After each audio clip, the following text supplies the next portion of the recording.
नमस्कार सगळ्यांना. आज शुक्रवारच्या आपल्या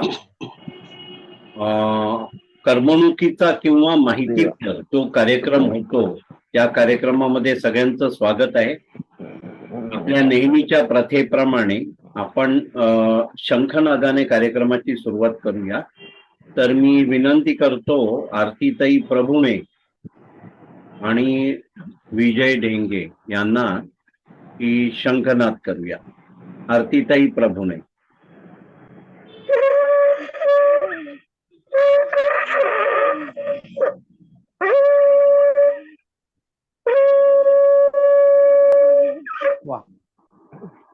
विजयराव.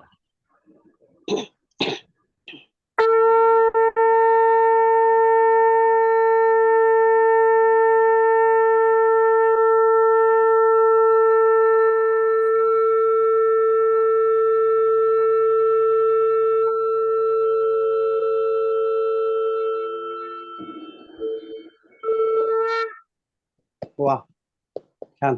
आरतीताई प्रभुणे आणि विजयराव डेंगे दोघांचे खूप आभार. इतका छान शंखनाद झालेला आहे त्यामुळे कार्यक्रमाला खूपशे आशीर्वाद प्राप्त झाले.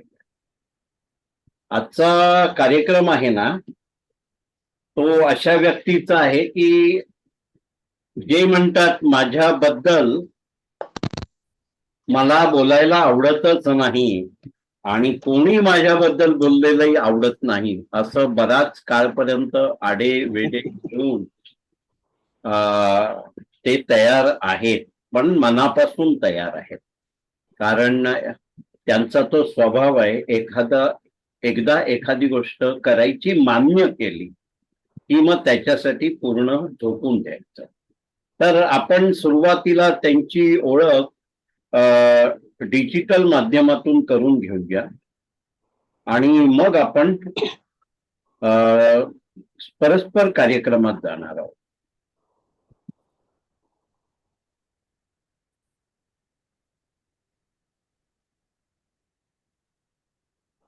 आजच्या कार्यक्रमाचं शीर्षक आहे छंद व्यासंग. म्हणजे कोणत्याही एका छंदाचा व्यासंग असणं हा तर त्यांचा मूळ गुण आहे, पण अनेक छंदांना व्यासंगामध्ये ठेवणं हा त्यांचा एक विशेष गुण आहे. आणि आज आपल्याला त्या सगळ्या छंदातून मुसाफिरी करायची आहे. सादरीकरण करणार आहेत प्रफुल्ल अनंत साने. शिक्षण textile engineer, textile management, BCom आणि डिप्लोमा इन ISO 2001. त्यांनी डिप्लोमा केला. तो काळ ISI साठी कठीण होता. ISI नवीन होतं आणि त्याचं शिक्षण घेणं आणि ते आपल्या इन्स्टिट्यूशन मध्ये राबवणं हे पण कठीण होतं. आपण परस्पर छंद आणि आवडकडे जातो, कारण आज आपल्याला दुसरा कुठचाही विषय त्यांच्या पर्सनल आयुष्यातला नाही घ्यायचा आहे आणि त्यांनी दिलेली माहिती मर्यादित आहे, छंदांपुरतीच आहे.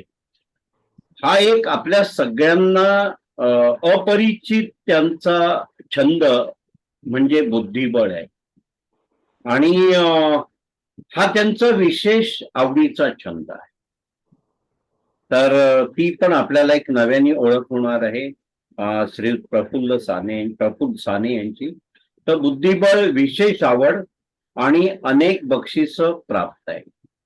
दुसरा छंद आहे चित्रकला, स्केच ड्रॉइंग. 250हून अधिक स्केचेस काढलेली आहेत, अनेक बक्षिसे मिळालेली आहेत. आपण काही स्केचेस बघणार आहोत आज चित्ररूपाने परिचय करून घ्यायचा आहे एवढ्याचसाठी. मग त्यांचे अवॉर्ड्स असतील, सर्टिफिकेट्स असतील, कारण मग त्याला शब्द कमी लागतात आणि नजरेने आपल्याला जास्तीत जास्त कळू शकतं.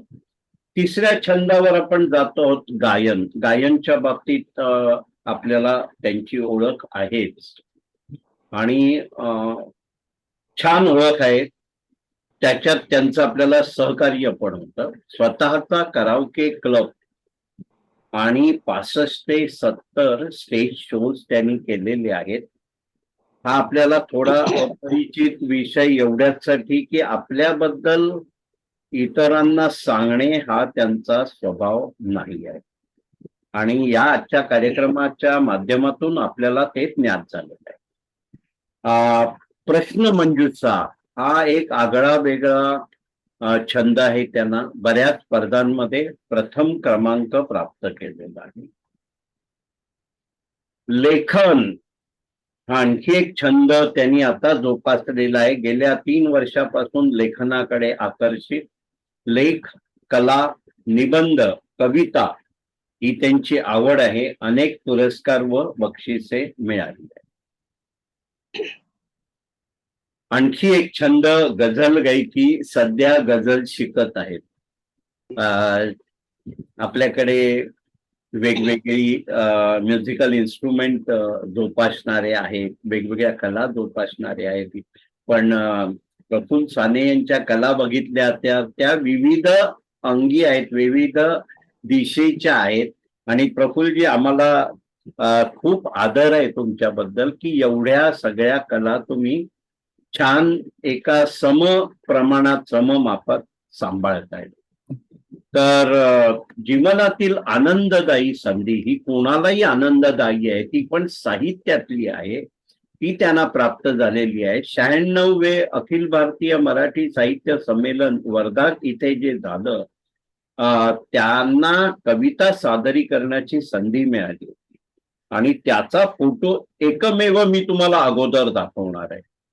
कारण हा असा मोठ्या भव्य व्यासपीठावर त्याच्यातल्या कवी कट्टामध्ये, म्हणजे तो बोर्ड आहे मागे, 96वे मराठी साहित्य संमेलन वर्धा, आणि त्याच्यामध्ये कविता सादर करताना प्रफुल्ल साने. आणि इथून आपण आजचा विषय छंद व्यासंग या विषयाला सुरुवात करतो.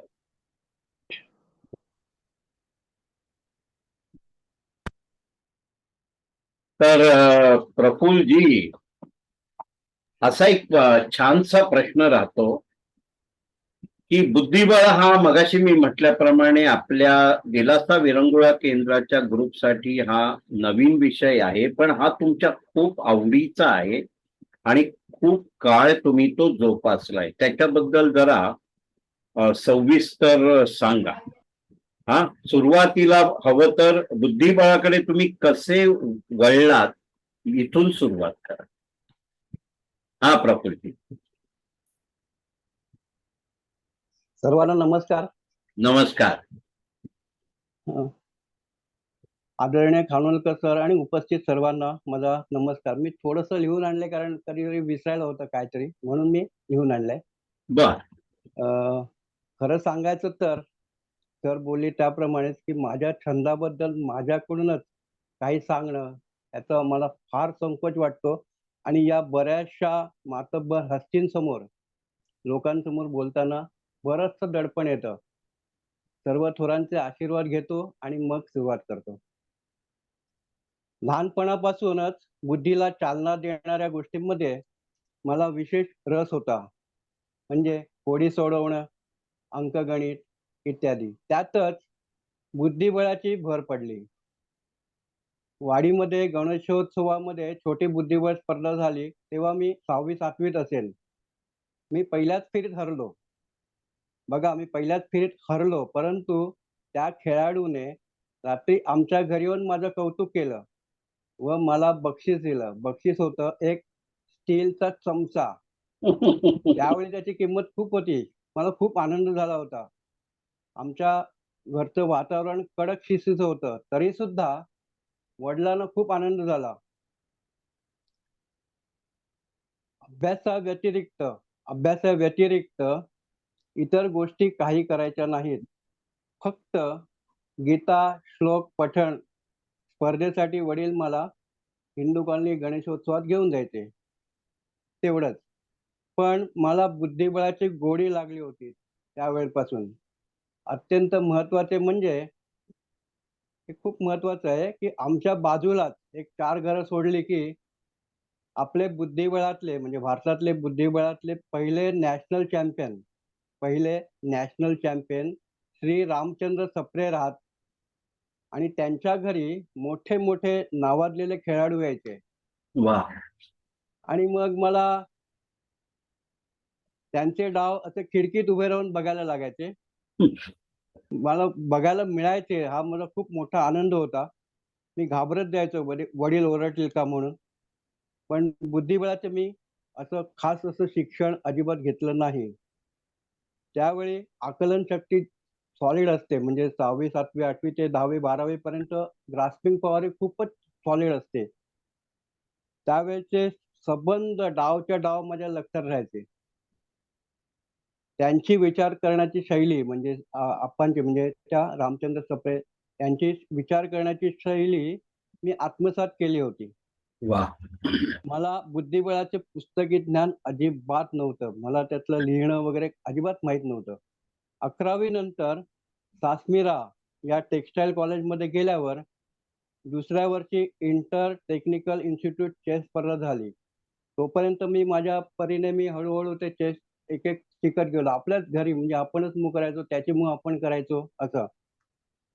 त्यात पहिल्यांदाच कॉलेजने भाग घेतला होता आणि ती स्पर्धा मी जिंकली. खूप अटीतटीच्या याने मी ती स्पर्धा जिंकली. वा. आत्मविश्वास खूप वाढला. पुढच्या वर्षी Akhil Bharatiya technical institute chess स्पर्धा झाली. हम्म. कराडला झाली ती स्पर्धा. त्यामध्ये भरपूर संघांनी भाग घेतला होता. बरेच पॉलिटेक्निकल इन्स्टिट्यूट आले होते आणि त्यातही मला रात्री 2:30 वाजता फायनलला जबरदस्ती केली होती खेळायची. ती सुद्धा मी चॅम्पियनशिप जिंकली आणि वा. वा. मला याने कॉलेजने भरपूर मला म्हणजे उचलून घेतलं होतं, काय फिरवणूक काढली होती काय. त्यामुळे थोडंसं स्फुरण आलं होतं. मग मी श्री सप्रे यांच्याबरोबर सुद्धा खेळायला लागलो. म्हणजे ते माझं ऑनर होतं की त्यांच्याबरोबर खेळायला मिळणं. आम्ही असे चेसचे डाव लावायचो, खेळायचो. त्यावेळी प्रत्येक चाल कशी लिहायची आहे तिकडे बघितलं मी. म्हणजे त्यांच्याकडे बघायचो काय बोलतायत ते, मग घरी येऊन मी लिहून काढायचो. मग पुस्तकातून बुद्धिबळाचा प्रवास सुरू झाला. अभ्यास करायला लागलो. 1980 साली मिलमध्ये लागलो, तेव्हा इंटर मिल्स बुद्धिबळ स्पर्धा झाली आणि तेथे सलग 7 वर्ष जिंकणाऱ्या एका खेळाडूला हरवून पहिल्याच वर्षी मी चॅम्पियनशिप जिंकली. पुढे ही स्पर्धा मी सलग 3 वर्ष जिंकलो. 3 वर्ष रेफरी, आर्बिटर म्हणजे अंपायर म्हणून राहिलो. 82 साली अखिल भारतीय इंटर मिल्स बुद्धिबळ स्पर्धा झाली, ती सुद्धा जिंकलो. हम्म. बाहेरच्या खुल्या स्पर्धांमधून खेळायला मग सुरुवात केली. 1.5 ते 2 वर्ष बहुतेक स्पर्धांमध्ये खेळलो मी. पहिला दुसरा क्रमांक कायम मिळत होता. पेपरमध्ये बहुतेक वेळा हेडिंग घेत होतो. पण वा. तेव्हा विशेष त्याचं काही वाटलं नव्हतं. म्हणजे times of India, Indian express, Loksatta ह्याच्यात पण म्हणजे हेडिंग यायचं, पण विशेष काय त्याचं कौतुक नव्हतं वाटलं. मुंबई सिलेक्शन स्पर्धा झाली, म्हणजे त्या स्टेजेस असतात. Junior, senior, Mumbai selection, Maharashtra selection वगैरे अशा. तर त्या स्पर्धेमध्ये 5 डावानंतर माझे 3.5 गुण होते आणि मी सोल लीडर म्हणून माझं हेडिंग आलं होतं. साने इज सोल लीडर म्हणून. हम्म. पण बहुतेक पेपरमध्ये बातमी आली होती. परंतु त्यावेळी मला ती स्पर्धा खेळता आली नाही पुढे. ही स्पर्धा होत होती झेंडू कॅन्टीनमध्ये, म्हणजे परेलला झेंडू कॅन्टीन आहे, झेंडू फॅक्टरीच्या बाजूला. तर 6व्या फेरी मला खेळता आली नाही आणि कारण माझ्या आत्याचं निधन झालं होतं आणि वडिलांबरोबर मला तिकडे जाणं भाग होतं. त्यावेळी मी थोडा चिडचिडा होतो. खूपच, थोडा नाही, खूपच चिडचिडा होतो. त्यामुळे मी ती स्पर्धा सोडून दिली. पुढे खेळलो असतं तरी चाललं असतं. पण मी ती स्पर्धा रागामध्ये सोडून दिली आणि माझं बुद्धिबळाचं शिक्षण किंवा खेळणं हे त्या ठिकाणी मी बंद केलं. चक्क बंद केलं. आता 3 वर्षापूर्वी, आत्ता म्हणजे या 3 वर्षापूर्वी 2000 मला वाटतं 19च्या आसपास आधी, कोविडच्या आधी संजीवनी वेलफेअर आणि मनसे आयोजित खुल्या बुद्धिबळ स्पर्धेमध्ये इथे मी विजेतेपद मिळवलं. आपल्या तिकडे डोंबिवलीला. तर माझ्या हुकलेल्या संधीबद्दल मी जरा सांगतो. बुद्धिबळातल्या माझ्या 2 मोठ्या संधी हुकल्या. 2 मोठ्या संधी हुकल्या म्हणजे मला त्याचं कधीतरी आठवण येते आणि मी खूप दुःख नाही करत, पण तरी आठवण येते. एक स्पर्धा होती, 12 प्रॉब्लेम्सची उत्तरं सर्व शक्यतांचा विचार करून सगळ्या बारकाव्यांसह लिहून पाठवायची होती त्याची उत्तरं. भारतामधले 900 जण सिलेक्ट झाले होते, म्हणजे ते स्पर्धा जिंकले होते. त्यामध्ये माझी निवड झाली होती. स्पर्धा भरवली होती कोणी? लॉईड्स बँक लंडन हम्म. या बँकेने भरवली होती. दुसऱ्या फेरीमध्ये त्यांनी 20 प्रॉब्लेम्स पाठवले आणि 1 महिन्याचा वेळ दिला होता. प्रॉब्लेम्स खूप कठीण होते. पण मी लगेचच म्हणजे 2-2.5 तासामध्ये 19 प्रॉब्लेम सोडवले. एक प्रॉब्लेम मध्ये मी अडकलो. खूप म्हणजे विचार करून कधी-कधी साधं सोपं गणित पण आपल्याला सुटत नाही त्यातलं. ही सगळी कठीण गणित प्रॉब्लेम्स होते. पण ते काही मला सुटलं नाही. 15-16 दिवसांनी मग मला एकदा ते आठवलं, अरे आपले प्रॉब्लेम राहिले आणि ते पाठवायचे आहे. 1 महिन्याची वेळ आहे. 15-16 दिवसांनी तेच पेपर जेव्हा मला मिळाले, त्यावेळी मी एकदम म्हणजे नर्व्हस झालो. अरे काय केलं मी हे? पुन्हा सर्व प्रॉब्लेम सोडवायला घेतले आणि ते लिहून काढायला घेतले. आता गंमत अशी झाली, की जो प्रॉब्लेम सुटत नव्हता, तो मला सुटला आणि आणखीन नवीन 2 प्रॉब्लेम मला सोडवायचे राहिले. ते येत नव्हते आणि किती प्रयत्न केला तरी ते सुटले नाहीत. आणि मग मी चिडलो परत. परत ते ठेवून दिलं बाजूला. महिना कसा निघून गेला लक्षात नाही आलं आणि ती स्पर्धा परत माझी हुकली आणि मी माझ्या हाताने घालवली म्हणा ती. कारण आलं असतं कदाचित नंतर.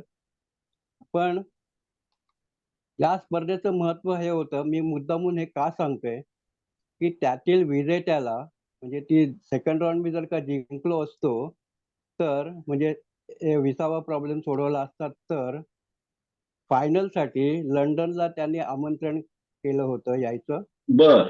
2 तासामध्ये 25 प्रश्न सोडवायचे होते. 2 का 3 तास दिले होते मला, आता नक्की आठवत नाही.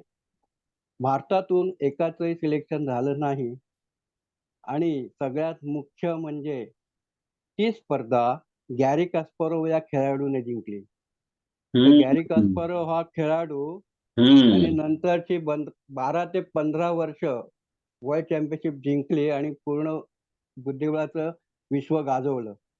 तर त्याने ती जिंकल्यानंतर आता ते ऐकून मला आणखीन हे होतंय, मी का ही स्पर्धा घालवली. दुसरी संधी हुकलेली म्हणजे हम्म. माझ्या त्यावेळच्या 2 वर्षाच्या खेळामुळे एका व्यक्तीने मला बँकेची नोकरी ऑफर केली. हम्म. बँकेकडून इंटरव्ह्यू न घेता फक्त बुद्धिबळ खेळण्यासाठी म्हणून ती नोकरी होती. वर्षामध्ये भारतामध्ये 3 ठिकाणी जायचं होतं, स्पर्धेमध्ये भाग घ्यायचा होता. आता ही माझी आवड तिकडे जोपासली जायची होती. पण पण वरिष्ठांच्या म्हणजे कामावरच्या वरिष्ठांच्या, घरच्यांच्या आणि माझ्या स्वतःच्या अज्ञानामुळे म्हणा, जास्ती माझं स्वतःचं अज्ञान, त्यामुळे मी ती स्वीकारली नाही. माझ्याबरोबर एक ग्रँड मास्टर पण होता मुंबईतला, त्याने पण ती स्वीकारली नाही. त्याला पुढे शिकायचं होतं म्हणून. पण ती मी संधी मोठी घालवली. कारण ती होती बँकेतली आणि मोठी बँक होती, नावाजलेली बँक होती. तर चेससाठी मी एवढं बोलून इथे थांबतो मी. वा वा वा. आ, 2-3 गोष्टींचा उलगडा झाला. सर्वसाधारण पालकांप्रमाणे प्रत्येकाला वाटत असतं आणि आमच्या वेळचे पालक सगळे तसेच होते, की इतर कशामध्ये आपला मुलगा गुंतू नये किंवा मुलगी गुंतू नये आणि अभ्यासावरचं लक्ष कमी होऊ नये. म्हणजे तेव्हा काही असं 90-95 मार्क मिळवायचे नव्हते, पण अभ्यासातलं लक्ष कमी होऊ नये. आणि त्याप्रमाणे वडील तुमच्या पाठीशी होते असं मी म्हणेन. पण तुम्ही एक छान उल्लेख केला, की त्याच दिवशी म्हणजे फायनलच्या दिवशी 6वी राऊंड होती, तेव्हा आत्याच्या देहांत झाल्यामुळे वडिलांबरोबर तुम्हाला तिथे जायला लागलं. आता हा एक आपल्या हातातला विषय नसतो. परंतु नंतरच्या ज्या 2 संधी तुम्ही सांगितल्यात, तर मग आम्ही आता या वयात काय म्हणतो, बाबा प्रारब्धात होतं ते झालं म्हणून. पण ह्या दोन्ही ठिकाणी तुम्ही एक शब्द वापरलाय, की मी चिडलो किंवा तेव्हा माझा स्वभाव तसा होता. कारण तुमच्या वर्णनामध्ये एक शांत, संयमी, शिस्तप्रिय व्यासंगी असा उल्लेख मी केलाय. पण मला बरं वाटलं की तेव्हा मी चिडका होतो, तर आता आपल्या बरोबर एक व्यक्ती आहे, त्यांच्याकडून मी काहीतरी जाणून घेऊ, ते म्हणजे प्राजक्ता वहिनींकडून. पण आता आपण पुढच्या विषयाला जाऊया. मला असं वाटतं की आपण आपले काही फोटोज पाहून घेऊया आधी. आणि त्या फोटोज मध्ये काही सत्कार आहेत आधी, आणि त्याच्यानंतर स्केचेस म्हणजे चित्रकला आहे. आपण आधी काही सत्कार बघून घेऊया.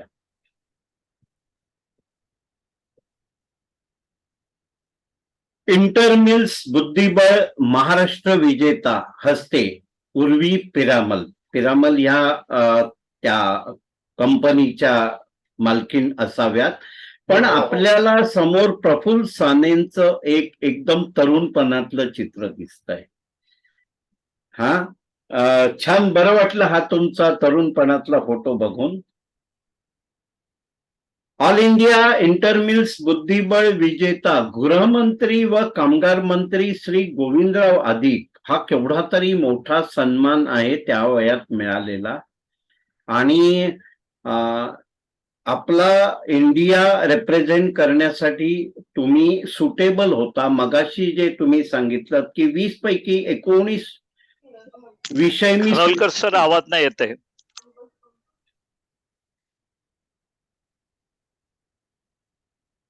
वीस पैकी मला येत होता आवाज चांगला. 19 विषय मी सोडवले. आणि 20वा बाकी होता. मध्ये 15-20 दिवस गेल्यानंतर त्या 19 पैकी 2 आठवेना आणि 20वा सुटला होता. आणि तेव्हाचा विजेता जो गॅरी, जो नंतर अनेक वर्ष इंटरनॅशनल चेस खेळला हे आम्हाला सगळ्यांना माहिती आहे. पण एवढ्या लहानपणी गोविंदराव आदिक यांच्या हस्ते जेव्हा सन्मान होतो ना, तेव्हा तो पण एक फार गौरवाचा क्षण आहे. त्याच्यानंतर आत्ता जे 3 वर्षापूर्वी त्यांनी सांगितलं की मी जी एक स्पर्धा जिंकली तेव्हाचा हा फोटो असावा. पूर्व खुली बुद्धिबळ स्पर्धा विजेता हस्ते नगरसेवक श्री मंदार हळबे. डोंबिवलीतील एकमेव सुडोकू स्पर्धा आणि त्याच्यातले विजेता म्हणून हा त्यांचा फोटो आहे. विजेता नाहीये हा. दुसरा का तिसरा नंबर आहे ह्याच्यात. तिसऱ्याला पण विजेताच म्हणतात जगात. तुम्ही पहिला किंवा दुसऱ्याला म्हणता किंवा फक्त पहिल्याला म्हणतात, ते हरकत नाही, हा वादाचा मुद्दा आहे. पण हातात कप आहे, तर याच्याबद्दल मी नंतर जाणून घेईन तुमच्याकडून. इनरव्हील प्रश्नमंजुषा विजेता हा म्हणजे प्रश्नमंजुषेचा भाग आहे. तर माझ्या मते ना आपण इथे जरा थांबतोय. तुम्ही सुडोको आणि प्रश्नमंजुषा बद्दल आम्हाला जरा सांगा. सुडोको म्हणजे आपल्या पेपरमध्ये वगैरे येतं ना, नंबर्स असतात किंवा, तर ते सगळीकडे मॅच झाले पाहिजेत. 9 डिजिट्स असतात, ते 1 2 3 असे. आणि मग तीनचं असतं पहिलं 1 2 3 4 5 6 7 8 9. ते नंबर असे फिरवून ते सगळ्यांची टोटल सारखी आली पाहिजे वगैरे. आणखीन त्यापेक्षाही पुढचं म्हणजे एका ह्याच्यात सगळे नंबर आले नाही पाहिजेत, एकही नंबर डबल नाही झाला पाहिजे. असे समजा 3 3 3 असे घेतले. पेपरमध्ये कोडी असतात बऱ्याच वेळा, पण काही कोडी खूप कठीण असतात. आणि त्या ठिकाणी आम्हाला दिलेली काहीतरी 5 कोडी दिली होती अशी. आणि मग ती शेवटची 1-2 होती ती वेगळ्या पद्धतीने होती. क्रॉस मारायची ती झालं पाहिजे होतं वगैरे, असं काय काय होतं. किंवा चौकोन रंगीत काढलेला त्यांच्यामध्ये मॅच झालं पाहिजे, वेगवेगळ्या चौकोनातले मॅच झाले पाहिजे. अशी वेगळ्या प्रकारची ती स्पर्धा होती. आणि ती मी पहिल्यांदाच डोंबिवलीतच पहिल्यांदा झाली. ती जिमखान्याच्या बाजूला एक हॉल आहे त्या ठिकाणी झाली होती. ₹200 एंट्री फी होती. पण मजा आली ती खेळायला सुद्धा. आणि सगळी तरुण मुलं होती, का पटापट सोडत होती ती. मजा आली खेळायला जरा ती. आणि प्रश्नमंजुषेबद्दल प्रश्न मंजुषा हे इनर व्हील घेते, दरवर्षी घेते. यावर्षी गेल्या 3 वर्षापासून नाही झाली त्यांची.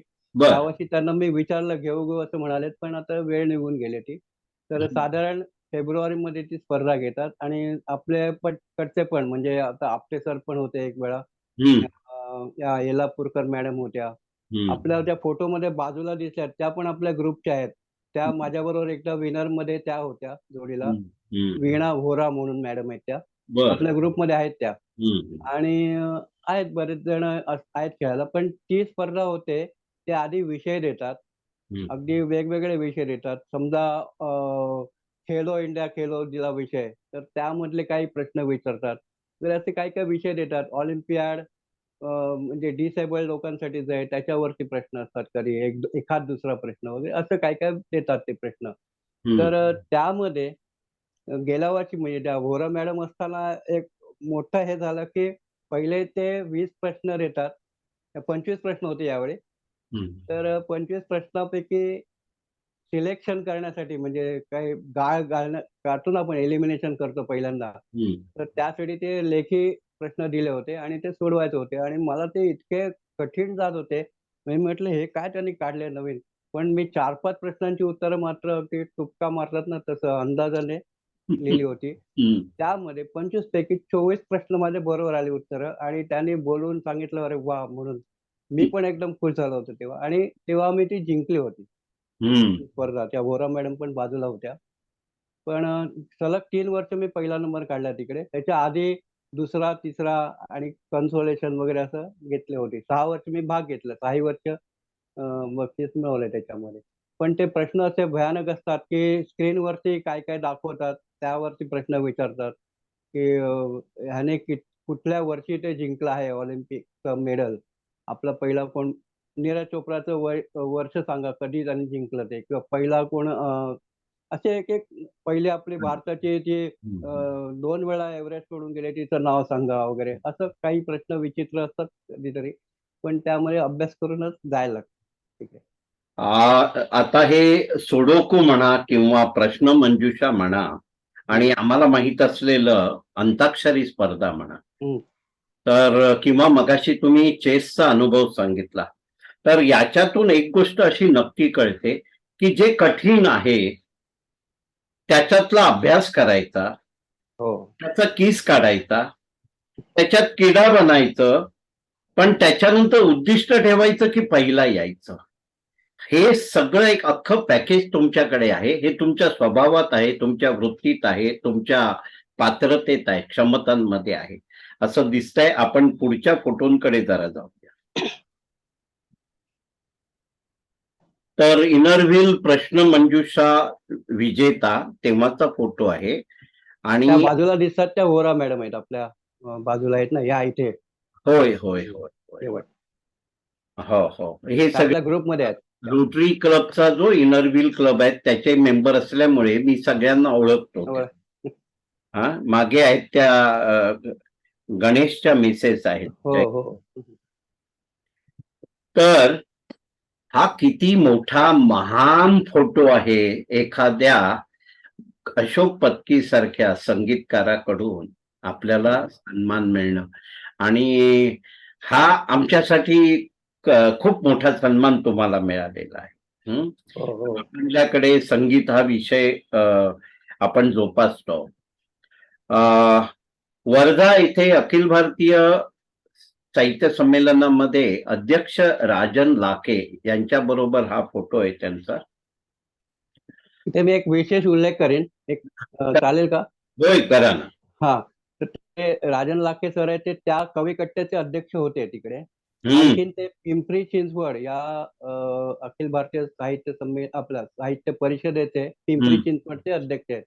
आणि ते विशेष गोष्ट म्हणजे ते माझे सासरे लागतात. सासरे म्हणजे सख्खे सासरे नव्हे, आलं लक्षात, सासरे लागतात ते.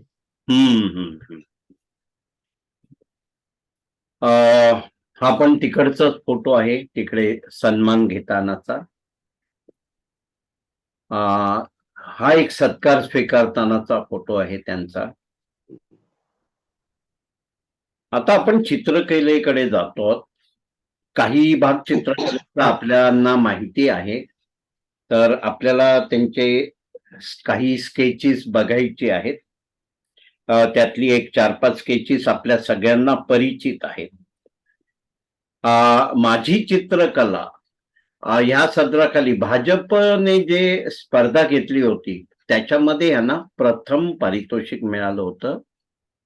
अंधेरा, जरा सूरज निकलेगा, जरा एक ओळ वाचू शकताय तुम्ही? आठवते? नाही, आता त्यावेळी ते ठीक आहे. वाक्य खूप फेमस होतं त्यांचं. हा हा हा. अंधेरा हरेगा, सूरज निकलेगा, कमल खिलेगा. कमाल केलेगा. ठीक आहे. अवधूत गुप्ते, मस्त त्यांचा फेट्यातला एक छान फोटो आहे. महेश काळे, विठ्ठल विठ्ठल. हे फोटोच एवढं जबरदस्त त्यांचं अस्तित्व देत आहेत बघा. आणि जेव्हा फोटो अस्तित्व देतं ते सगळं चित्रकाराकडेच जात. जोशी, शिवाजी खैरे यांच्याबद्दल जरा सांगा. हे आपल्या अष्टपैलूचे तिकडचे अध्यक्ष, अष्टपैलू कला अकादमी, ज्याच्यामध्ये आता पाटील सरांनी सलग 10 महिने सर्वोत्कृष्ट बक्षीस मिळवले आहे. वा वा वा. विकास पाटील सर यांनी. हो. तिकडचे अध्यक्ष आणि खूप म्हणजे बऱ्याच क्षेत्रामध्ये ते नावाजलेले आहेत. त्यांचा सत्कार केला तिकडे जाऊन. ओके. वा. त्यांना दिले हे प्रेम आम्ही. वा वा वा. आपले मंत्री रवींद्र चव्हाण, छान. प्रत्येक फोटोमध्ये ती व्यक्ती दिसते जशीच्या तशी. जनसेवा हीच ईश्वर सेवा. श्यामसुंदर पाटील, सॉरी वरती पाटील झालंय चुकून, हे फेस्कॉमचे अध्यक्ष बराच काळ होते. 3 टर्म्स होते बहुतेक, कोविडला धरून. आता ते पद दुसऱ्यांना देत आहेत. तर आणि गाडगेबाबांचे आणि साने गुरुजींचे पाईक आहेत ते. छान, व्यवस्थित, मस्त आहे. ह्याला एक सर म्हणून लिहिलेलं आहे. खरंच सांगतो, हे चित्र जेव्हा तुम्ही मला दिलं होतं तेव्हा मला ह्या चित्रामध्ये खूप गोष्टी दिसल्या. हे अर्धवट आहे चित्र, पूर्ण झालेलं नाही वाटत. हा, पण माझ्यासाठी ते पूर्णपेक्षा मोठं आहे. कारण सांगतो तुम्हाला, चित्र काढण्यामध्ये काही दिवसांची मेहनत लागते. असं नाही बैठकीला बसलं आणि 2-2.5 तासात काहीतरी पूर्ण झालं, की हे स्केच नाही आहे. त्या चित्रामागे श्रम आहेत, वेळ आहे, एकाग्रता आहे. त्याचबरोबर आपण ज्याचं चित्र बनवतोय त्याच्यासाठी प्रेम आहे, आदर आहे. हे झाले सगळ्या तुमच्या भावना आणि तुमचे श्रम मी सांगितले. पण जेव्हा आपल्या घरातली एक व्यक्ती 15 दिवस एक चित्र घेऊन बसलेली आहे आणि त्या माणसाला इतर कामं करायला वेळ नाही, तेव्हा त्या घरातल्यांचा या चित्रासाठी मिळणारा सकारात्मकता आणि त्यांचाही या चित्राला मिळणारा आदर, हे मी बऱ्याच चित्रकारांकडे बघितलेलं आहे. असे 15-15, 20-20 दिवस, एक महिना एखादं चित्र काढताना घरातल्यांची खूप साथ लागते, कारण तुम्ही त्याच्यात तासनतास अडकलेला होता. आणि हे तुम्ही जेव्हा मला दिलत ना, तेव्हा ह्या सगळ्या गोष्टी एकवटून माझ्या डोळ्यासमोर आल्या आणि म्हणून मी आता त्याचा उल्लेख केला. कदाचित ते दिलं नसतं तर मला त्याचं म्हणजे मला काय वाटलं ते सांगता आलं नसतं. तर छान, पण ते सर म्हणूनच लिहिलंय मी वरती. काय ज्यांना समजायचंय ते समजून जा.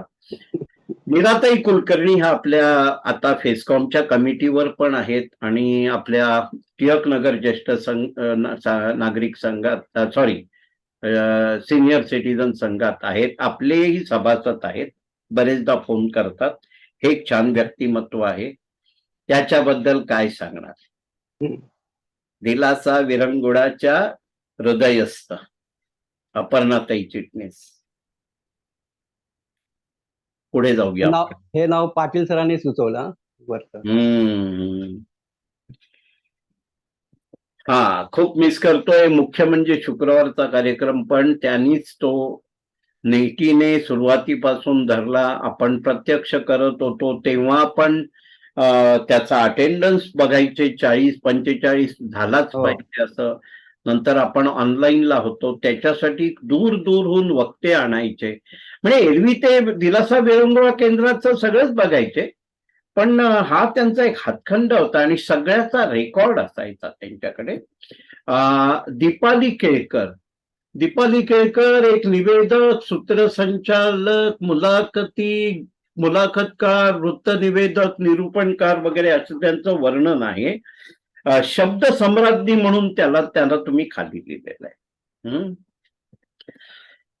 मगाशी जे आपण फोटोत बघितले ते नगरसेवक मंदार हळबे, आपल्या लाडक्या शांताबाई शेळके, राजेश खन्ना चॉकलेट हिरो, काका, प्राण म्हणजे एक छान चांगला माणूस पण सदैव स्क्रीनवर वाईट माणूस म्हणून वावरला. 2 भूमिका. प्राण. देवानंद म्हणजे 84व्या वर्षी पण विचारलं होतं की आता पिक्चर काढला तर हिरो कोण, त्यांनी सांगितलं होतं मीच म्हणून. आता ही काही अशी चित्र आहेत पेन्सिलवर किंवा पेनवर, की आपण बघूया.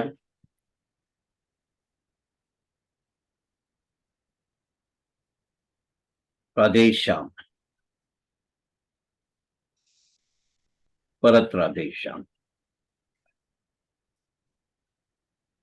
हा जो आनंद आहे ना, जसा आता आपली भावना झाली अपर्णाताईंचा फोटो बघून, एकनाथ मडवी यांच्या वडिलांचं चित्र काढून ते त्यांनी अर्पण केलेलं आहे. आणि जो घरातल्यांना आणि सगळ्यांना जो आनंद झालेला आहे तो हा आहे. आता याच्यानंतर मी तुम्हाला एक चित्र दाखवणार आहे. ते चित्र हे त्यांचं चित्रकला जीवनातलं एक सार्थक चित्र आहे आणि हे त्यांना न विचारता मी शेवटी ठेवलेलं आहे. माझी आई माझी चित्रकला. आपल्या आईचं वर्णन तर कोणीच करू शकत नाही या जगात. आपल्या काही आई या शब्दाचंच नाही करू शकत, पण आपल्या आईला आपल्या कुंचलेतून जागं ठेवणं आणि चित्ररूपात ठेवणं हा तुम्हाला एक मोठा जीवनातला लाभ आहे, कारण तुम्ही चित्रकलेमध्ये इतकं आयुष्य दिलेलं आहे. माझी आई माझी चित्रकला. इथे आपण चित्रकला या विषयावर थांबतो. तर आता एक प्रश्न राहतो इथे की हे आपण सगळे बघितली स्केचेस आणि चित्रकला. सॉरी, तुम्हाला भावनिक करणं हा माझा उद्देश नव्हता, पण जे मला जाणवलं ते मी इथे म्हटलं. रंगवलेली चित्र यात दिसली नाहीयेत, त्याच्याबद्दल काही सांगाल का? पाणी पिऊन घ्या. हो हो, ठीक आहे. या चित्राबद्दलच सांगतो मी. आईचं चित्र तुम्ही मगाशी जो उल्लेख केला की साधारण 2-3-4 महिने, ते अगदी योग्य आहे. कारण कधी कधी मी कंटाळा करतो, चित्राला सुरुवात करतो आणि जे चित्र वर ठेवून दिल्यानंतर ते तसंच राहतं, मी विसरून जातो. मग 3-4 महिन्यांनी ते कधीतरी आलं पुढ्यात की अरे हे राहिलंय म्हणून, तर ते त्यावेळी मग करायला घेतो पूर्ण. कधी कधी तुम्ही जे म्हटलं ते मी खोडून काढतोय का, कारण चित्र किंवा लेखन किंवा हे मी रात्री किचन मध्ये बसून कोणालाही त्रास न देता किंवा कोणाकडनंही त्रास न घेता करतो, त्यामुळे तो प्रश्न येत नाहीये. तिसरं आता मी आईच्या चित्राबद्दल सांगतो की ज्या दिवशी आईचं निधन झालं त्या दिवशी मी खूप अपसेट होतो. रात्री झोप येत नव्हती. रात्री मी उठून नेहमीसारखा मी किचन मध्ये गेलो आणि आईचं चित्र होतं कुठलं काढून बघितलं, ते योग्य दिसलं ते मी मग चित्र स्केच काढलं. रात्रीच्या 1.5 ते 2 तासात मी ते पूर्ण केलं. हे एकमेव चित्र असं आहे की जे पूर्ण एका बैठकीत मी काढलंय असं, म्हणजे न कंटाळता. आणि मग मग थोडा शांत झाला आणि मग झोपलो मी. तर ती एक माझी आठवण होती आईच्या चित्राची.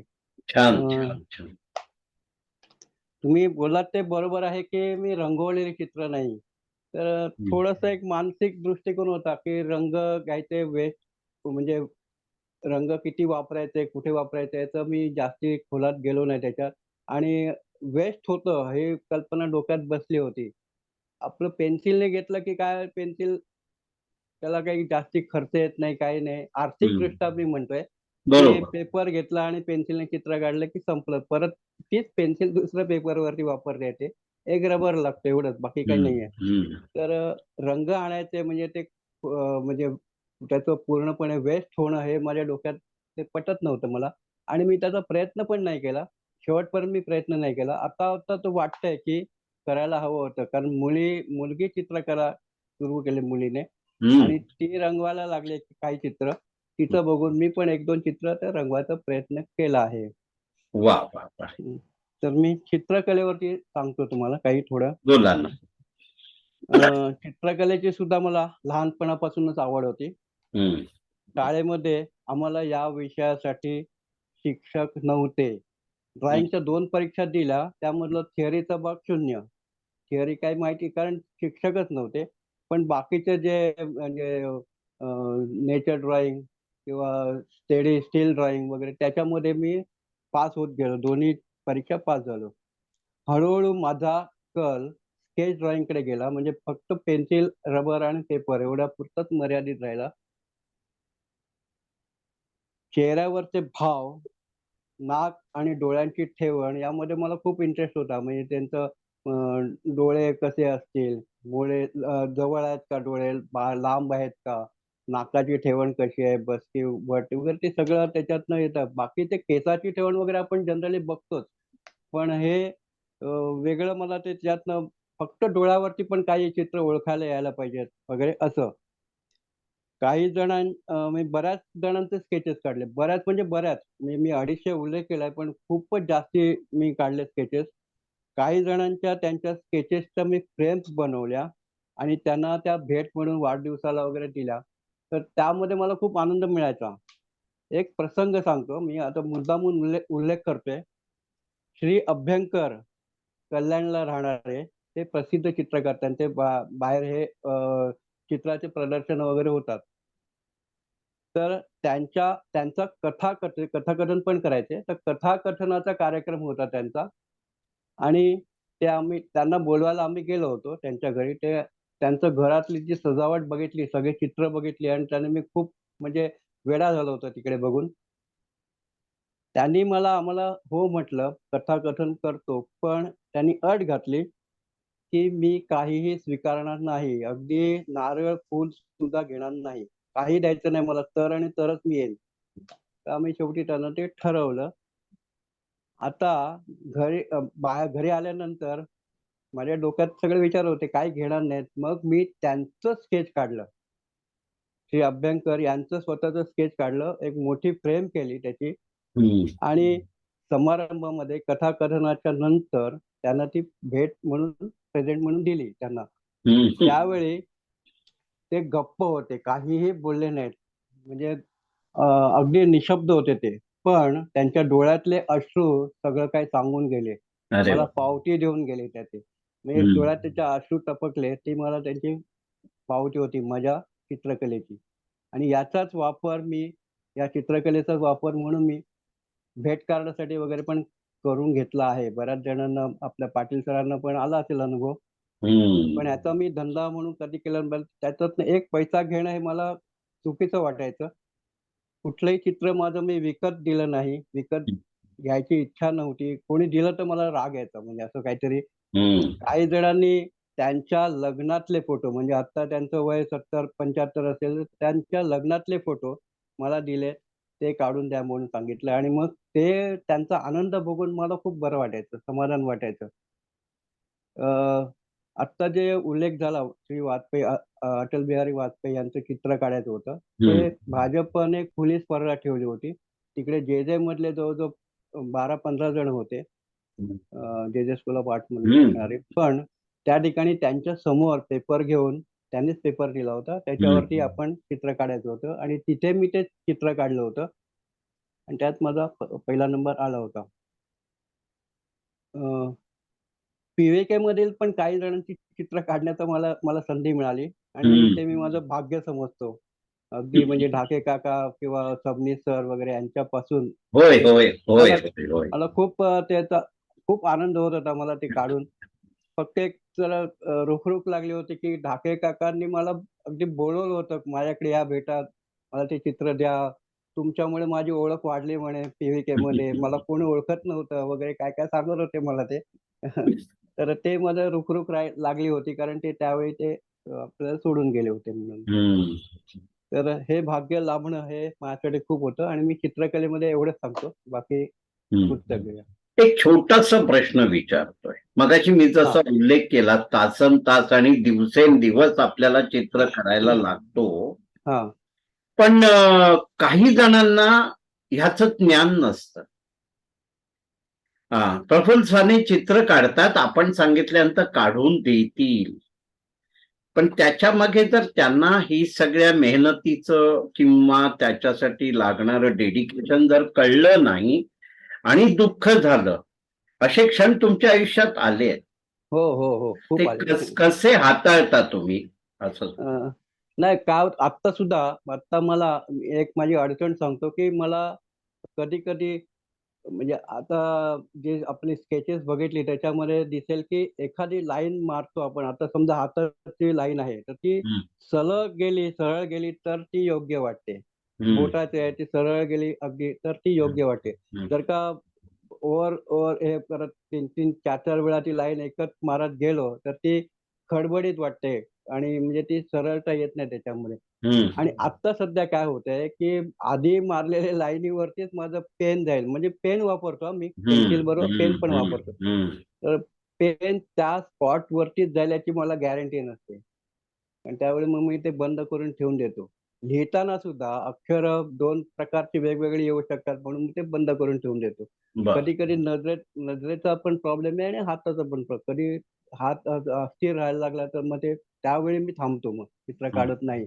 आणि कोणीतरी विचारलं आणि आपण नाही म्हटलं, की "नाही रे मला असं होत नाहीये." तर त्याला ते दुखवल्यासारखं मला जाणीव होते माझी. आणि मलाच वाईट वाटतं, की त्याला आपण नाही म्हटलंय म्हणून. पण त्याला नाईलाज असतो अशा वेळी. बरं. ठीक आहे. आता आपण जरा गाण्याच्या कार्यक्रमाचे फोटो बघूया, मग आपण गाण्याकडे जाऊया. हो, हं? हो, हो.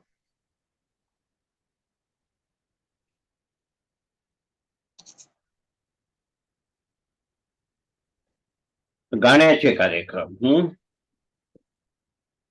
गणेश मंदिर मध्ये जी सेवा होते दर रविवारी तिकडचा कार्यक्रम आहे आणि प्रफुल्ल सानेंबरोबर प्राजक्ता वहिनी पण आहेत या फोटोत. आपल्याला त्यांच्या काही कार्यक्रमामध्ये अख्ख्या कुटुंबाचा सहभाग मिळतोय. हं? हा बघा एक तरुण व्यक्ती प्रफुल्ल साने गणेशोत्सवातला आहे दादर येथे. त्यांनी मगाशी उल्लेख केला दादर मधल्या बालपणाचा त्यांचा. मोरारजी कंपनीमध्ये मध्ये लाल शर्ट मध्ये आहे, माझा आजचा शर्ट आहे त्या रंगाचा, ते आहेत प्रफुल्लजी. तेव्हा पण एक बच्चा तरुण प्रफुल्ल साने दिसत आहेत आपल्याला. हे शास्त्री हॉलमध्ये कौतुक करताना चौघेही आहेत. प्रफुल्ल साने आहेत, प्राजक्ताताई आहेत, प्रज्ञा आणि विराज चौघेही आहेत. आणि चौघेही काही कार्यक्रम सादर करत आलेले आहेत आजपर्यंत. हा आहे भारतीय जनता पार्टी देशभक्तीपर गीत गायन आणि त्याच्यामध्ये प्रज्ञा मध्ये बसलेल्या आहेत आणि प्राजक्ताताई उजवीकडे आणि डावीकडे प्रफुल्ल साने. देवरुख इथे कार्यक्रम झाला. देवरुखचे आपण एक 2-4 फोटो घेतलेत, कारण जेव्हा आपण बाहेर गावी जातो एक कलाकार म्हणून आणि तेव्हा जो आदरातिथ्य किंवा सन्मान मिळतो आणि त्यांनी आपल्याला तृप्त वाटतं. तुमचा देवरुखचे फोटो बघून मला असं वाटलं की कधीतरी अशी संधी मिळते कुठेतरी बाहेर लांब जायला आणि तो एक हं, हं. वेगळाच आनंद मिळतोय. याच्यामध्येही आपल्याला चौघेही घरातले मेंबर आहेत. म्हणजे हे कसं होतं, जसं वन मॅन आर्मी म्हणतो तसं वन फॅमिली आर्मी आहे कुठच्याही कार्यक्रमासाठी.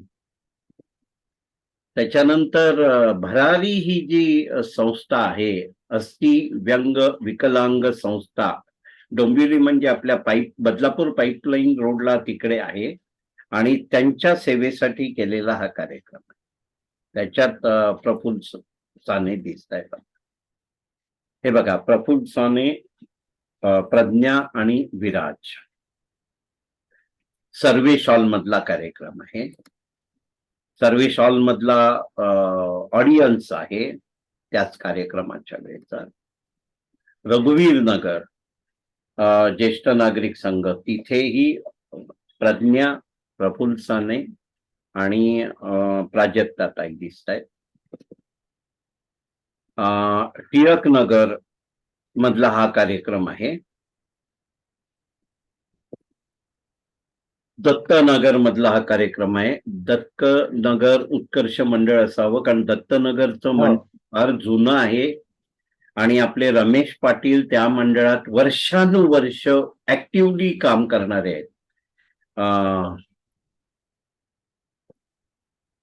हा मगाशी आपण जो अखिल भारतीय हे साहित्य संमेलन जे झालं होतं वर्ध्याला, तिकडचा फोटो आहे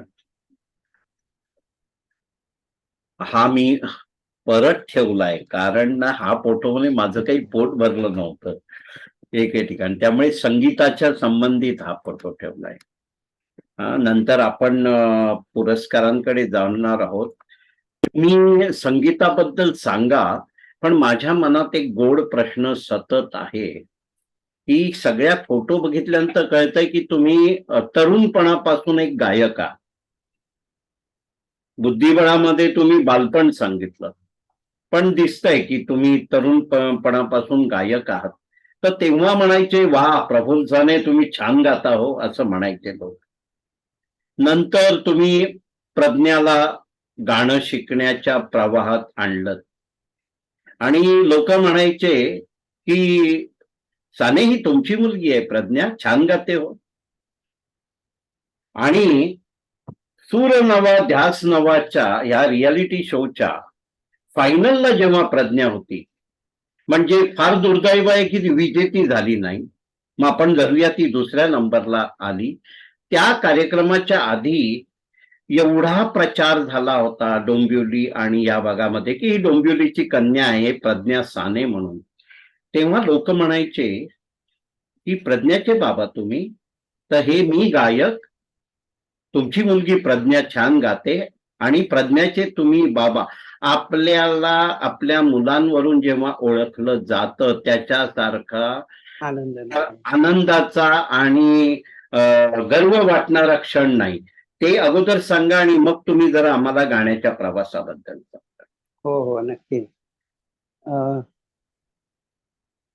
करोके गाण्याची जेव्हा सुरुवात झाली तेव्हा मी ते नंतर माझ्या बोलण्यामध्ये येईलच, पण प्रज्ञा ही तयार नव्हती. प्रज्ञा लाईव्ह म्हणजे तबला पेटी याच्यावरतीच गाणं म्हणायला तयार असायची. करोकेवरती गाणं म्हणायला ती तयार नसायची, तिला ते आवडत नव्हतं. पण मी जेव्हा एकटा कार्यक्रम करत होतो तेव्हा हळूहळू तिला मी तयार केलं. ती कशी तयार झाली माहित नाही मला, पण ती एका कार्यक्रमात आली आणि मग एक दोन गाणी म्हणता म्हणता मग काय झालं की ती मुख्य झाली आणि मी बाजूला झालो. त्याचा मला आनंद आहे, खरंच आनंद आहे की प्रज्ञा आहे का म्हणून पहिलं विचारतात तुमच्या कार्यक्रमामध्ये. मी हो म्हटलं ना तर वा, असं मग ते पब्लिक यायला लागतं त्या ठिकाणी. मग हा जो मोठा फरक आहे आणि तिने त्याच्यामध्ये एवढी मास्टरी घेतली, खरोखर सांगतो मी, कारण ते जे बारकावे घेते, म्हणजे एखादा सूर चुकला वगैरे ती बरोबर कॅच करते अगदी. त्यामुळे तिला मी काय म्हणू आणि काय नाही असं झालं ते एकदम. बाप से बेटी म्हणा ना. हो नक्कीच. आणि तिच्याबद्दल काही बोलूच शकत नाही मी, एवढं ती पुढे गेलेली आहे. तर तो मला वेगळा आनंद आहे त्यातला. आणि आणखीन एक उल्लेख करतो की मुलगा पण तेवढ्याच तोडीचा गाणं म्हणणारा आहे, ते येईल माझ्या बोलण्यामध्ये. अच्छा छान ओके. कारण त्याला फरमाईश केली जाते प्रत्येक ठिकाणी की हे गाणं तू म्हण, हे गाणं म्हण, आणि तो ती पूर्ण करतो आणि पूर्ण स्टेज म्हणजे ऑडियन्स पूर्ण उभं राहून टाळ्या वाजवत असते, इतकं तो गाजवलेलं आहे त्याने. तर मी आता गायनाबद्दल थोडस म्हणतो मी. होय. लहानपणापासूनच हा पण एक जोपासलेला सुप्त छंद म्हणतो मी याला. जुन्या गाण्यांची मला प्रचंड आवड होती लहानपणापासून, पण बाथरूम सिंगर. हं. कंपनीत सहकार्याबद्दल बरोबर तुम्ही जो फोटो बघितला तसा एक छोटेखानी कार्यक्रम मी केले होते. पण खरी उभारी मिळाली ती करोके पद्धत आल्यावर. मी आणि हं. त्याचं एक विश्लेषण करतो. आम्ही स्वतः म्हणजे माझ्या डोक्यात ही कल्पना होती. माझ्या डोक्यात कल्पना होती, की करोके सारखं आपण करोके त्याला शब्द नव्हता माहिती मला. पण आपण एक असं 2 गाणी तयार करूया. आम्ही ती तयार केली, की एक पेटी वाजवतोय, एक तबला वाजवतोय.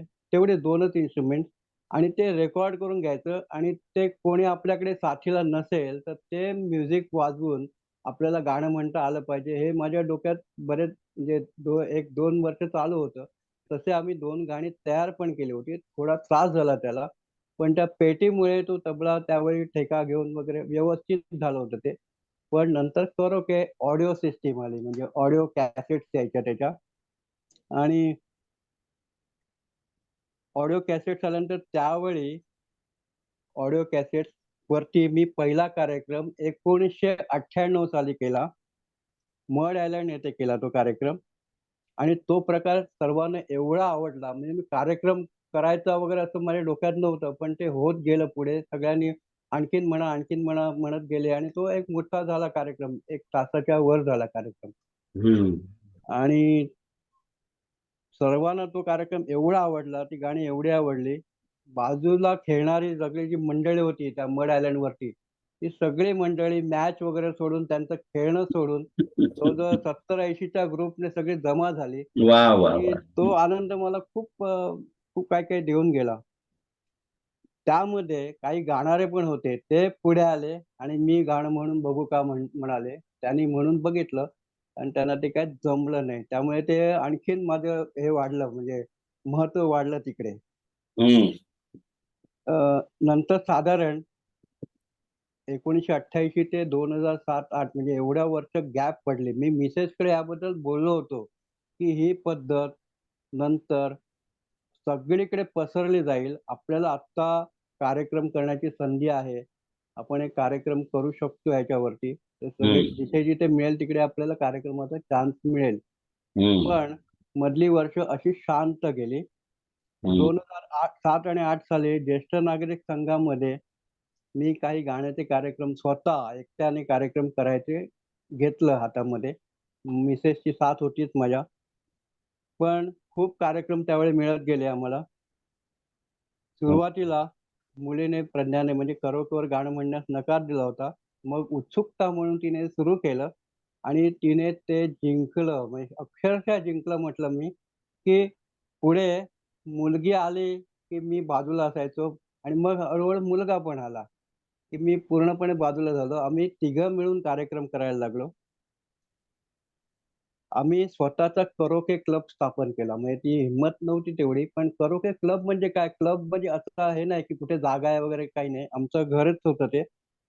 पण गुंजारव नाव त्याला दिलं आणि गुंजारव या नावाखाली आम्ही बरेच प्रोग्राम केले. जे 65-70 स्टेज शो म्हटले ना, ते आम्ही गुंजारव या नावाने केले.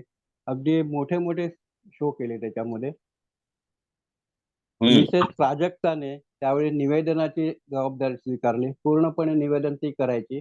प्रज्ञा लेडीज सिंगर, विराज सगळी उडती गाणी म्हणायचा आणि नवीन गाणी पण म्हणायचा. त्यामुळे आम्हाला बरं वाटायचं. काही जणांची फर्माईश असायची. हं. अ, तर गुंजारवचा असा प्रवास खूपच छान झाला. अगदी कोरोनापर्यंत. कोरोना आला आणि गुंजारव आमचा त्यामध्ये मुलगी प्रोफेशनल सिंगर झाली. आणि ती खूप म्हणजे पुढे गेली. आमच्यात खूप तफावत पडायला लागली आणि तिचं सगळीकडे नाव झालं. अ, आता या गेल्या 4 वर्षामध्ये आम्ही कुठेही कार्यक्रम केले नाही. बहुतेक ते बंदच झालेलं आहे. गुंजारवने डोंबिवलीच्या बहुतेक ज्येष्ठ नागरिक संघामध्ये कार्यक्रम केलेत. आमचा पहिला कार्यक्रम झाला तो म्हणजे माझा पहिला कार्यक्रम झाला तो गणेश मंदिरमध्ये झाला हं. आणि त्याच्यानंतर मग अगदी चिंचपोकळी, वनिता समाज ठाणे, वनिता समाज दादर, दादर. ठाणे, विक्रोळी, मातोश्री वृद्धाश्रम, वांगणी, पेण, वसई, राजापूर, देवरुख वगैरे ठिकाणी आम्ही कार्यक्रम केले. मला इथे एक गोष्ट सांगायची आहे म्हणजे चित्रकला आणि बुद्धिबळाच्या बाबतीत. ते मी हं. राहून गेले होते माझा उल्लेख. माझी चित्रकला आणि बुद्धिबळ हे पूर्णपणे मध्ये बंद झालं होतं. निखाऱ्यावरची राख जशी बाजूला करायचं काम, जशी चढलेली असते ती बाजूला करायचं काम आणि पुन्हा अंगार पेटवायचं काम चित्रकलेमध्ये आमचे ॲक्युप्रेशरचे पंढुरकर सर यांनी केलं. त्यांनी त्यांची काय काय चित्र दाखवली. त्यामुळे मी म्हटलं मी पण काढत होतो चित्र, मग एखादं दाखव मला. मग मी त्यांना ते चित्र दाखवलं. अरे वा म्हणाले, तू काढ ना, तू का बंद केलं? आणि मग मी ते सुरू केलं वा चित्रकला. वा वा वा. बुद्धिबळासाठी तुम्हाला नवल वाटेल, कोकण प्रादेशिक विभागाचे जे विभागाचे अध्यक्ष श्री शागो पाटील, आता मगाशी उल्लेख तुम्ही केला, यांनी ते काम केलं. ते बुद्धिबळ खेळाचे मला माहिती नव्हतं. ते वर्ल्ड कप, वर्ल्ड चॅम्पियनशिप झाली त्यावेळी त्यांनी मला फोन करून सांगितलं की अरे आता तुम्ही बघता का वर्ल्ड चॅम्पियनशिप झाली त्याची? म्हटलं हो बघतो. पण मग त्यांनी लिंक पाठवली मला वेगळी आणि मग ते हळूहळू सुरू झालं, आमची चर्चा वगैरे सुरू झाली आणि त्यामुळे त्यांनी मला प्रोत्साहन केलं आणि मी परत चेसकडे वळलो, ऑनलाईन खेळायला लागलो. आता हे 2 उल्लेख माझे राहिले होते. वा वा वा, छान आहेत, फार गरजेचे आहेत उल्लेख आहे. हो हो हो. कारण कुणाच्या निखाऱ्यांवर जर राख आली असेल तर त्यांनी याच्यातून बोध बाजूला की आम्ही राग झटकायला तयार आहोत इतरांचे. हा पुढे. ओके, पुढे आपण गायनामध्ये बरं. आता आपण ना परत काही फोटोज बघायचे आहेत आणि हे फोटोज बघून आपल्याला कळेल की ढाके काकांना एक प्रश्न होता की आपल्या ग्रुपमधले जे बरेच लोक बरीच पारितोषिक शील्ड घेतात ते ठेवतात कुठे? त्यांना एक कपाट पुरतं का? आता एक कपाट, आणि त्यांनी हा विषय डॉक्टर शुभदाताईंसाठी केला होता की मला एकदा तुमच्या घरी येऊन बघायचं. पण कपाट हा शब्द आहे ना, खरोखरीचा आम्ही बघितला आहे तो प्रफुल्ल सानेंच्या घरी बघितला आहे. म्हणजे कपाट भरलं की काय करायचं, आताच्या गेल्या 1-2 वर्षात आलेली जेवढी सर्टिफिकेट्स आहेत त्यांची प्रिंट काढायची नाही, ती सगळी डिजिटल ठेवायची. पण माझं सांगणं आहे अजूनही कपाटाचा विषय असा असतो की आपली मुलगी जेव्हा लग्न होऊन जाते तेव्हा घरातल्या तिच्या सगळ्या वस्तूंवर तिचा हक्क तसाच असतो आणि ती आवर्जून सांगते की असंच ठेवायचं, याला नाही हात लावायचं. मग सून येणार, ते आणखी 1-1.5 कपाट होणार आहे. पण तरी कुठेतरी एक छोटी जागा तयार करा आणि आपली सगळी सर्टिफिकेट्स जी आहेत गेल्या 2-3 वर्षातली, कारण करोना पासून एक चांगला इम्पॅक्ट झालेला आहे की डिजिटल सर्टिफिकेट्स येतात आपल्याला आणि ती प्रिंट करून ठेवा. तर आता आपण फोटोकडे जातो आणि फार गर्वाने सांगितलं मी तुम्हाला आता काय सांगितलं ते की कपाट कमी पडण्या इतकं आपलं व्यक्तिमत्व घडवलेलं आहे तुम्ही. काव्य निनाद साहित्य मंचाचं हे पुरस्कार आहे. शेतकरी साहित्य मंच समूह याचा पुरस्कार आहे. त्याच्यानंतर अखिल भारतीय म.सा.प. शब्दभाव मुंबई पश्चिम विभाग याचा पुरस्कार आहे. माझी लेखणी साहित्य मंच याच्याबद्दल सध्या आपण मधून मधून ऐकतो त्याचा पुरस्कार आहे. स्मृतिचिन्ह राधा विषय मैत्री धागा हा सुखाचा, त्याचं हेडिंग मला वाचता येत नाही छोटं असल्यामुळे. हा एक पुरस्कार आहे पण त्याच्यात फोटो दिलाय बघा, एकदम मस्त तडफदार फोटो दिलेला आहे. भारतीय जनता पार्टी त्यांच्याकडून प्राप्त हा पुरस्कार आहे.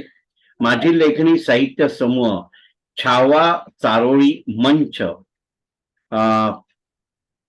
त्यांचा पुरस्कार आहे.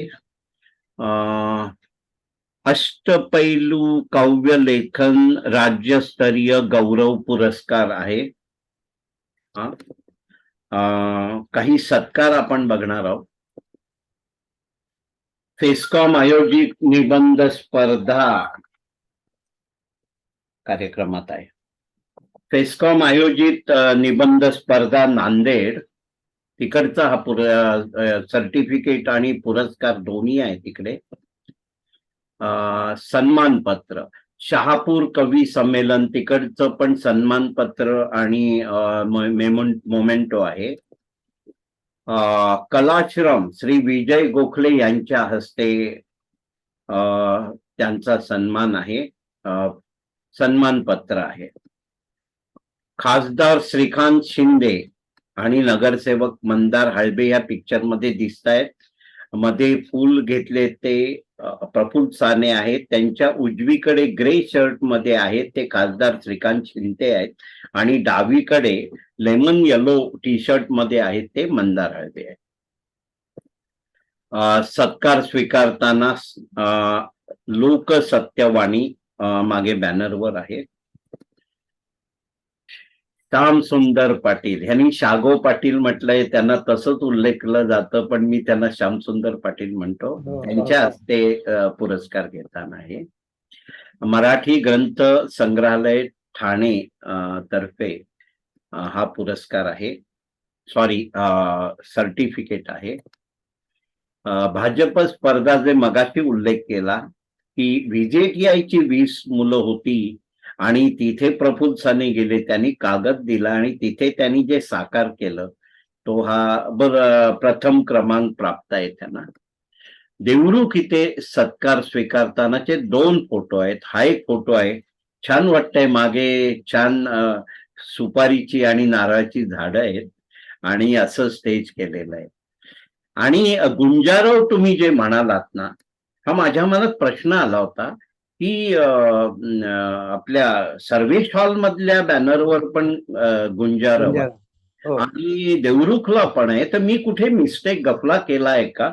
पण ते मला क्लिअर झालंय, मी काही गफला केलेला नाहीये. हे सगळे तुमचे उद्योग आहेत. 70-75 ठिकाणी कार्यक्रम केलेत आणि तुमच्या चौघांचंही कौतुक आहे. तुम्ही आहात, प्राजक्ताताई आहात, प्रज्ञा आणि विराज आहे. पण एखादी आपल्या कार्यक्रमाची कंटिन्युटी, आपल्यातली एक व्यक्ती सुपर सिंगर झाल्यामुळे जर ती बंद होत असेल तर तो पण एक गौरवाचा विषय आहे. तर आपण काही सन्मानपत्रांकडे जाणार आहोत आणि मग माझा मगाचा प्रश्न कळेल की आणखी एक कपाट अर्ध कपाट काहीतरी सोय करायला पाहिजे. अष्टपैलू संस्कृती कला अकादमी मुंबई, हे सर्व फोटो नाही आहेत, हे सर्व सन्मानपत्र नाही आहेत, आपण सिम्बॉलिक काही घेतलेले आहेत, 10-20 वगैरे असे. स्वप्नगंध साहित्य समूह आयोजित आहे. अखिल भारतीय मराठी साहित्य परिषद मुंबई प्रदेश विभाग, तिकडचं सन्मानपत्र आहे. विरह चारोळी मंच, त्यांचं सन्मानपत्र आहे. अखिल भारतीय मराठी साहित्य परिषद मुंबई प्रदेश विभाग आहे. त्याच्यानंतर अखिल भारतीय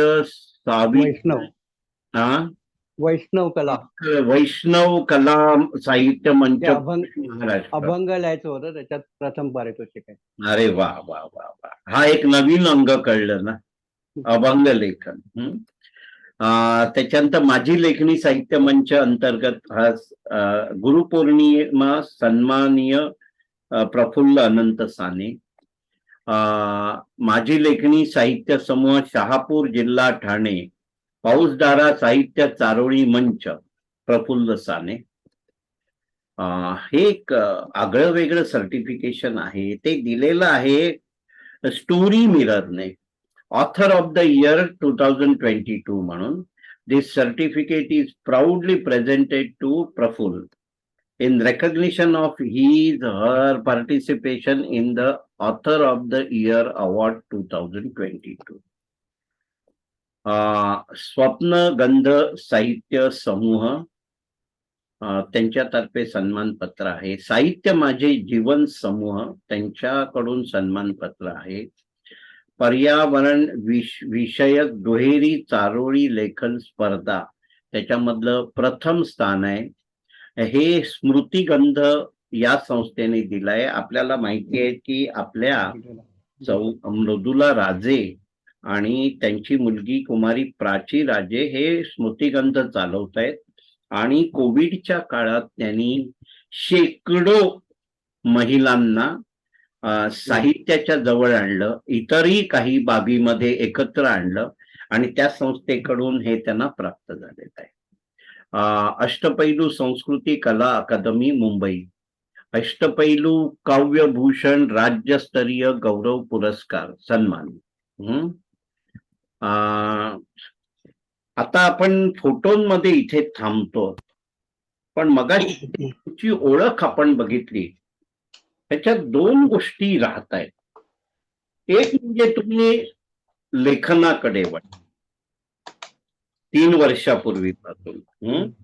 त्याच बद्दल सांगा, कारण हे तुमच्याकडून ऐकायचं आहे. आपले सगळे सिनियर सिटीजन त्याच्यातून प्रेरणा घेणारच आहेत. आणि नंतर हळूच गझल गायकीला पण टच करा. तर आधी आपण लेखन विषयावर जातोय. करा सुरुवात, बोला. लेखन विषयासाठी लेखनाचे मी लेखनाकडे वळण्याचे मुख्य कारण म्हणजे करोना. लॉकडाऊनमुळे कुठे जाणं येणं होत नव्हतं. थोड्याफार कविता निबंध लिहिले होते आधी, पण ते अगदीच मामूली होतं. त्याला उजाळा मिळाला हे करोना काळामध्ये. सुरुवातीला सहभाग प्रमाणपत्रावरती खूप आनंद वाटायचा. सहभाग प्रमाणपत्र मिळालं की खूप बरं वाटायचं. पण नंतर जशी बक्षिसं मिळत गेली तशी म्हणजे सहभागाची जवळजवळ 1000च्या वर सर्टिफिकेट झाली माझी, आणि सहभाग सन्मान पत्रावरती मी जायचं नाही असं वळवलं. ती फक्त डाउनलोड पण नाही करून घेत होतो मी आता. सहभाग प्रमाणपत्र ही डाउनलोड पण करून घेतली नाहीत.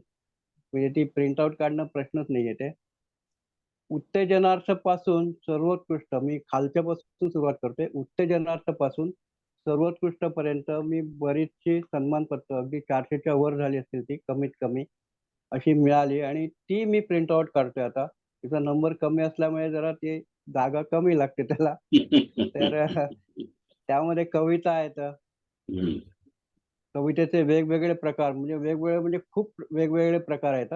खूप वेगळे वेगळे प्रकार आहेत कवितेचे. अगदी 15 एक तरी प्रकार असतील. लेख, निबंध, पत्रलेखन, या सगळ्या गोष्टींमध्ये ती बक्षिसं मिळालेली आहेत. गझल गायकीचं मला विशेष सांगण्यासारखं काही नाही. मी सुरुवात करते. गझल गायकी म्हणत नाही, मी गझल शिकतोय लिहायला. बरं बरं. लिहायला शिकतो आहे. लेखनातलाच भाग आहे तो. लेखनातलाच भाग आहे तो. बरं. आणि गझल अशा बाहेरच्या गझल पण म्हटल्या, कार्यक्रमात पण म्हटल्यात मी. पण गझल लिहिणं हे कसं आहे, त्याच्यासाठी बरंच साचेबंद लिहायला लागतं ते. आणि त्यात मला मजा येते. अर्धवट सोडलं मी ते. होतं श्री विजय जोशी यांच्याकडे जात होतो. पाटील सरांचा बरोबर सहभाग होता माझ्या. बघते किती जमतोय ते बघेन मी. तर असे हे माझे विचार सगळे माझे सांगून झाले. मी थोडक्यात सांगितले जरा. आणि माझ्याकडे एक प्रश्न उरतोय परत.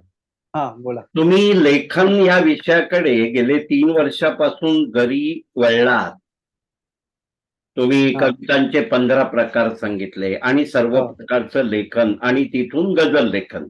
परत तुम्ही या सगळ्या विषयाकडे असंच बघताय की मी हे काय आहे ते जाणून घेणार, मी शिकणार, मी आत्मसात करणार, मी कॉन्टेस्ट मध्ये भाग घेणार आणि फक्त पहिला किंवा दुसराच नंबर मिळवणार.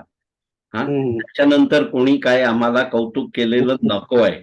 आणि हा तुमचा जो एक खूप आगळा वेगळा स्वभाव आहे, आणि हाच स्वभाव एक आदर्श स्वभाव आहे. जेव्हा कारण असं आहे की आपल्या काळामध्ये, आपल्या तरुणपणाच्या काळामध्ये ज्याला सगळ्या ठिकाणची माहिती असायची ना, म्हणजे एखादं एस्टॅब्लिशमेंट ऑफिस म्हटलं की प्लंबिंग आलं, कार्पेंट्री आलं, म्हणजे असं ज्याला इस्टेट मॅनेजर म्हणून नोकरी मिळायची, किंवा सगळ्या प्रकारची माहिती असलेला मनुष्य एस्टॅब्लिश मध्ये ठेवून घ्यायचे. पण गेल्या 15 वर्षातली गोष्ट अशी आहे की मला आहे त्या विषयात मी त्या उच्चीला जाणार, मी इतर विषयांकडे बघणार पण नाही. हा ऍटिट्यूड असताना, म्हणजे जसं आपलं इस्रो मिसाईल्स बनवतंय ना, प्रत्येक मिसाईल वेगळं, प्रत्येक मिसाईल नवीन उच्चांक गाठणार. तर हे दोन्ही जनरेशनचं कॉम्बिनेशन आहे. म्हणजे तुम्ही बऱ्याच फील्डमध्ये आहात, पण नवीन ह्याच्याप्रमाणे उच्चीवर आहात. आणि त्या सगळ्या फील्डची उंची तुम्ही राखून ठेवलेली आहे. आता हे तुमचं कौतुक आहे, तर हा तुमचा स्वभाव आहे. तर हा तुम्ही स्वभाव पोसत असताना मगाशी तुम्ही चित्रकलेबद्दल सांगितलं की प्राजक्ता ताईंना त्रास नाही होणार असं आपण केलं. गाण्याचे तुम्ही कार्यक्रम केले, त्याच्यात त्यांनाच इन्व्हॉल्व केलं, ते पण एक छान असते. हा हो. हा हा एक छान प्रकार असतो की समोरच्याला इन्व्हॉल्व करायचं म्हणजे. आणि मी हे मस्करीने म्हणतोय, पण त्यांचं कोऑपरेशन आम्ही बघितलेलं आहे. हो. त्या खूप विषयामध्ये पारंगत आहेत आणि ऍक्टिव्ह आहेत.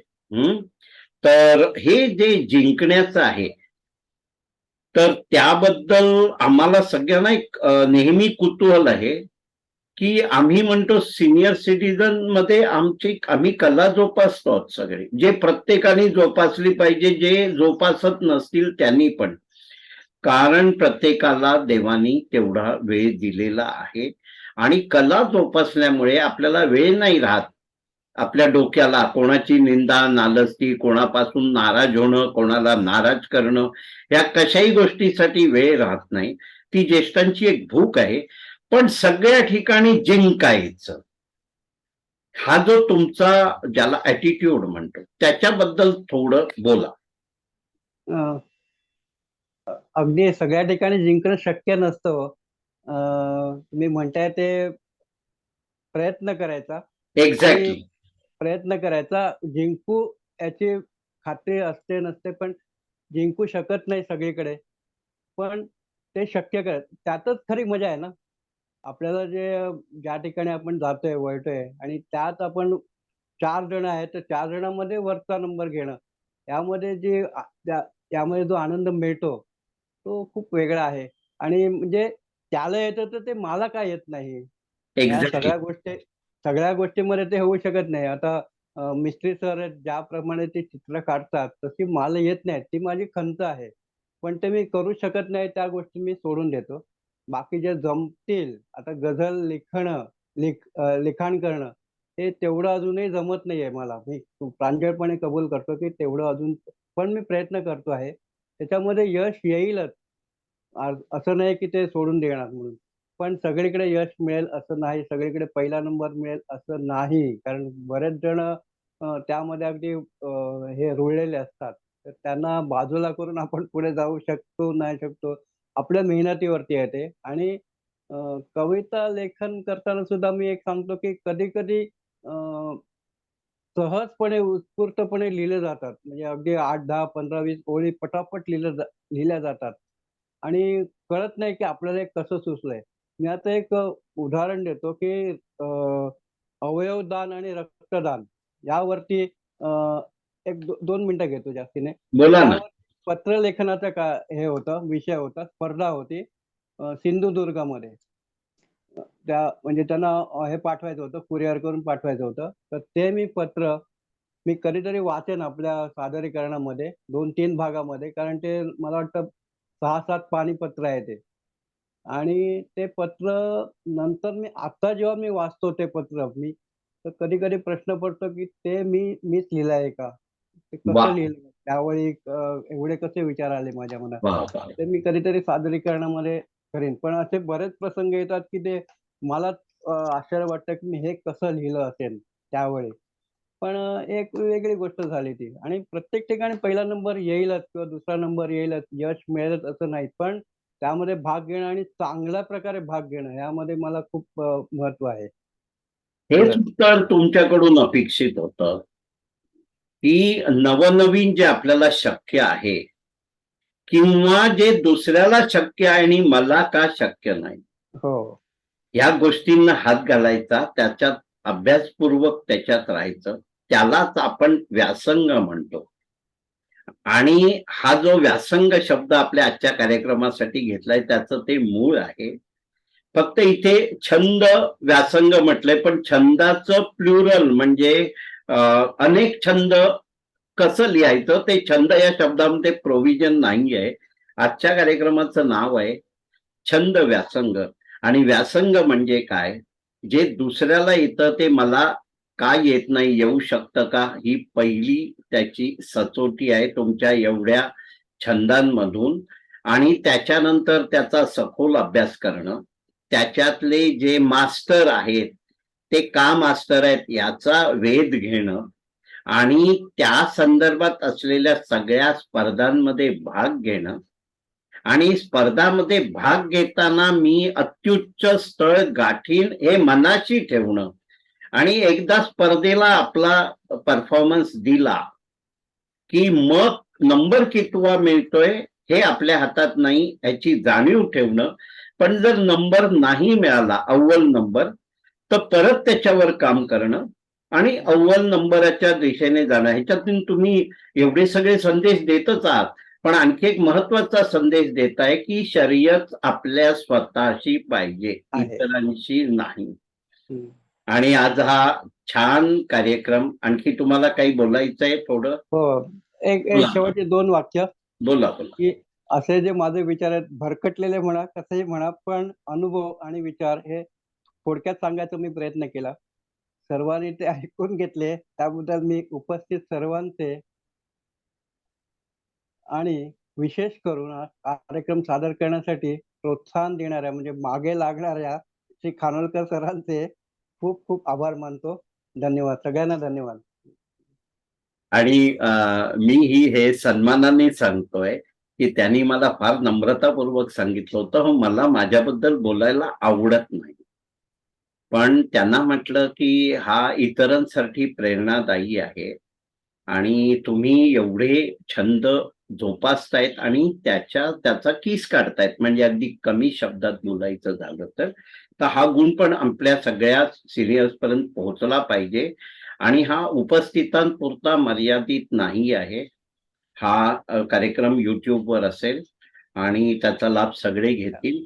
तर आधी अखंड कुटुंबाचं मी थँक्यू म्हणतो. ते म्हणजे ते प्रफुल्ल साने, प्राजक्ताताई, प्रज्ञा आणि विराज, कारण त्याच्यातून हा सगळा आतापर्यंतचा प्रवास घडलेला आहे. आणि तुमचे खास आभार मानतो. तुम्ही घरातलेच आहात, पण असंच आमच्यासाठी सक्षम आमच्या बरोबर राहा.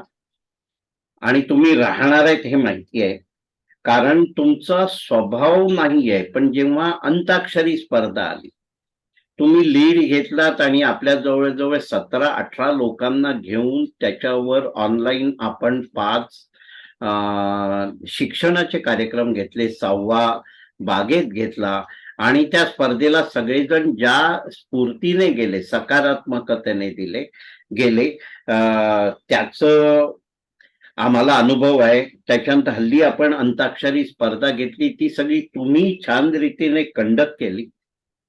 आणि त्यामुळे कानविंदे सभागृहामध्ये जे आपण दर गुरुवारी भेटणार आहोत तिथे माधवी देसाई आणि तुम्ही तिकडचाही थोडा भार घेतलेला आहे. तर तुमच्या या व्यस्त शेड्यूल मध्ये आम्ही कधी कधी तुम्हाला थोडा त्रास देणार हक्काने. आणि एवढं सांगून मी इथे थांबतोय. आणि आजचा कार्यक्रम छान झाला म्हणून परत एकदा तुमचे आभार मानतो आणि आपण इथे थांबतो.